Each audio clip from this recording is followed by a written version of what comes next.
Alors, je vais recommencer la vidéo qui n'a pas fonctionné tout à l'heure, on n'avait pas de son. Donc cette vidéo, en fait, c'était une vidéo qui était faite pour vous montrer un moyen pour retrouver la formule d'une primitive de 1 sur x puissance n. Donc je vous rappelle que le cours, qu'est-ce qu'il nous dit? Il nous dit que voilà, si f de x est égal à 1 sur x puissance n, une primitive de cette fonction-là, c'est grand f de x est égal, donc moins 1 sur n-1 fois 1 sur x puissance n-1. Alors si vous faites partie des gens comme moi qui n'aiment pas prendre les formules, eh ben, il faut apprendre. C'est quoi l'idée pour apprendre à retrouver cette formule? Ben, l'idée c'est de réécrire f de x mais un petit peu différemment. En fait, au lieu d'écrire f de x égale à 1 sur x puissance n, on va écrire f de x est égal à x puissance moins n. C'est la même chose. Et à partir de cette expression-là, on va pouvoir utiliser une formule qu'on connaît bien. Là, je vais l'écrire ici au brouillon en bleu. Hop, je me mets ici. Voilà, la formule qu'on connaît bien, c'est on connaît bien la dérivée de x puissance n. On connaît bien la dérivée de x puissance n, c'est exactement n fois x puissance n-1. Donc ce qu'on sait, c'est que quand on dérive x puissance n, le n qui est ici se retrouve devant, en facteur, là. Et ensuite, dans la puissance de x, ben elle est abaissée d'un cran. On passe de n à n-1. Du coup, on pourrait se poser la question, mais qu'est-ce qu'il faudrait dériver pour obtenir quelque chose de la forme x puissance moins n?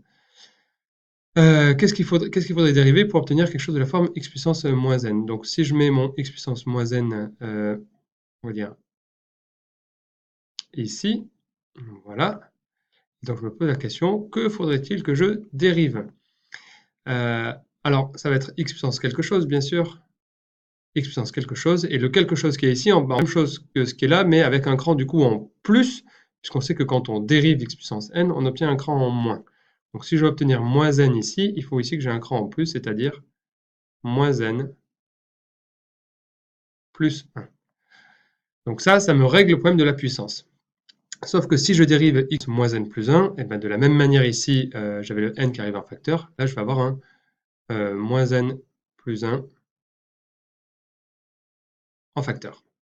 Donc on sait que la dérivée de x puissance moins n plus 1, c'est moins n plus 1 fois x puissance moins n. Donc finalement, nous, si on veut obtenir juste x puissance moins n, il va falloir diviser l'expression qui est ici par moins n plus 1, c'est-à-dire diviser l'expression qui est ici par moins n plus 1.